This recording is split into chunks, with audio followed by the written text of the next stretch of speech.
15 ദിവസങ്ങളിലായി ഈ കൊച്ചുമക്കളെ ഇത്ര നല്ല രീതിയിൽ പരിശീലിപ്പിച്ചെടുക്കാൻ ഇതിൻ്റെ അധികാരികളെല്ലാം വളരെയധികം സഹകരണത്തോടുകൂടി പ്രവർത്തിച്ചതിൻ്റെ ഫലമാണ്.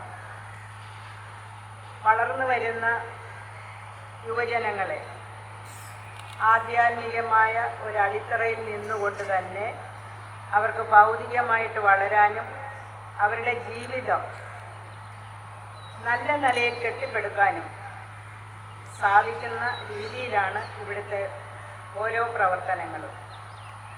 ഈ 15 ദിവസം ഈ 100-400 കുട്ടികൾ ഇവിടെ ഒന്നിച്ച് കഴിഞ്ഞുകൂടുക എന്ന് പറഞ്ഞാൽ ഈ 21-ാം നൂറ്റാണ്ടിൽ ഓരോ വീടുകളിലും സുഖസൗകര്യങ്ങളെല്ലാം അനുഭവിച്ചുകൊണ്ട്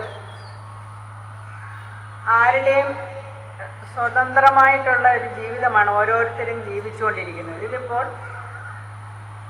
തമ്മിൽ സ്നേഹം കൊടുത്തുകൊണ്ട് ഒന്നിച്ച് സഹവർത്തിത്വം നടത്തിക്കൊണ്ട് ഓരോരുത്തരുടെയും ഇഷ്ടാനിഷ്ടങ്ങളെ മാറ്റിവെച്ചുകൊണ്ട് വലിയ ഒരു കാര്യമാണ് ഇവിടെ നടന്നിരിക്കുന്നത്.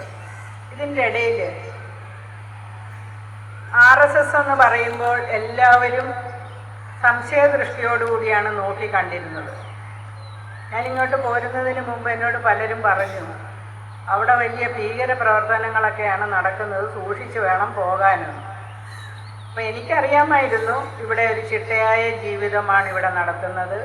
ആരെയും കൊല്ലാനോ പിടിക്കാനോ ഒന്നുമല്ല ഇവിടെ കുഞ്ഞുങ്ങളെ പരിശീലിപ്പിക്കുന്നത്. നമ്മൾക്ക് ആരോഗ്യപരമായിട്ട് മാനസികപരമായിട്ട് എല്ലാം ശക്തി ഉണ്ടാകത്തക്കവണ്ണം ഈ ഭാരതത്തിൻ്റെ സംസ്കൃതി എന്താണെന്ന് ഈ കുഞ്ഞുങ്ങളെ പറഞ്ഞ് മനസ്സിലാക്കി കൊടുക്കുക, രാജ്യസ്നേഹം അവരുടെ ഉള്ളിൽ വളർത്തിയെടുക്കുക, നല്ല യുവത്വങ്ങളെ സൃഷ്ടിക്കുക, മാതാപിതാക്കൾക്ക് പ്രയോജനകരമായ ഒരു ബാല്യത്തിൽ കൂടെ കുഞ്ഞുങ്ങളെ കൊണ്ടുവരാൻ സാധിക്കും. നമ്മുടെ വീടുകളിലൊന്നും നമുക്ക് ഇതുപോലെ കുട്ടികളെ പരിശീലിപ്പിച്ചെടുക്കാനായിട്ടുള്ള സാഹചര്യം ഇന്നത്തെ കാലഘട്ടത്തിലില്ല. അപ്പോൾ ഇതുപോലെ RSS ചെയ്യുന്ന ഒരു സേവനം അതൊരു നിശബ്ദ സേവനമായിട്ടാണ് നമ്മൾ കണക്കാക്കേണ്ടത്. അവർ വളരെയധികം ഇപ്പം തന്നെ ഓരോരോ ഇതിനും 50-60 ആൾക്കാരാണ് ഇവിടെ നിന്നുകൊണ്ട് ഈ കുഞ്ഞുങ്ങളെ പരിശീലിപ്പിക്കാൻ നിൽക്കുന്നത്. അവരുടെ ഉത്തരവാദിത്വം എന്തുമാത്രം ഉണ്ടെന്ന് നമ്മളൊന്ന് മനസ്സിലാക്കണം.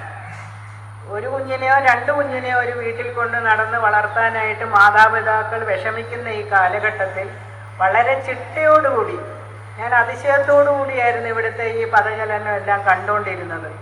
കുഞ്ഞുങ്ങളുടെ മാനസികവും ഇപ്പോഴത്തെ കുട്ടികൾക്ക് ഒരു പ്രശ്നം പരിഹരിക്കാൻ അറിഞ്ഞുകൂടാ.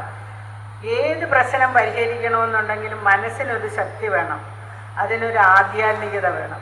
അപ്പോൾ ആധ്യാത്മികതയുടെ ഒരു അടിത്തട്ടിൽ നിന്നുകൊണ്ട് തന്നെ നിങ്ങൾക്ക് വളരാനായിട്ടുള്ള ഒരു സാഹചര്യമാണ് ഇവിടെ ഉണ്ടാക്കിത്തരുന്നത്. അതാണ് ഞാൻ പറയുന്നത്, മാതാ പിതാ ഗുരു ദൈവം, ആ ഒരു സംസ്കാരം നമ്മുടെ ഭാരതത്തിൽ നിന്ന് പൊയ്പോയതാണ്.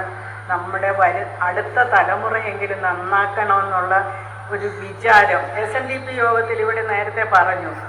കുടുംബ യൂണിറ്റുകൾ ഉണ്ടാക്കി, അതിൽ ബാലവേദി ഉണ്ടാക്കി, കുമാരി സംഘം, കുമാര സംഘം, ഇതെല്ലാം ഗുരുവിൻ്റെ ദർശനത്തിൽ അധിഷ്ഠിതമായിട്ട് പഠിപ്പിച്ചുകൊണ്ട് വരികയാണ്.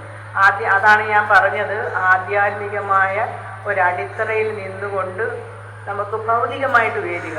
അത് തന്നെയാണ് ഈ RSSൻ്റെ ഇവിടെയുള്ള ഈ വർക്കിൽ എനിക്ക് കാണാനും സാധിച്ചത്. ഞാൻ എപ്പോഴും വിചാരിക്കും, നമ്മുടെ പ്രധാനമന്ത്രി ഇതുപോലെ ഒരു സ്വയം സേവ സംഘടകനായിരുന്നു.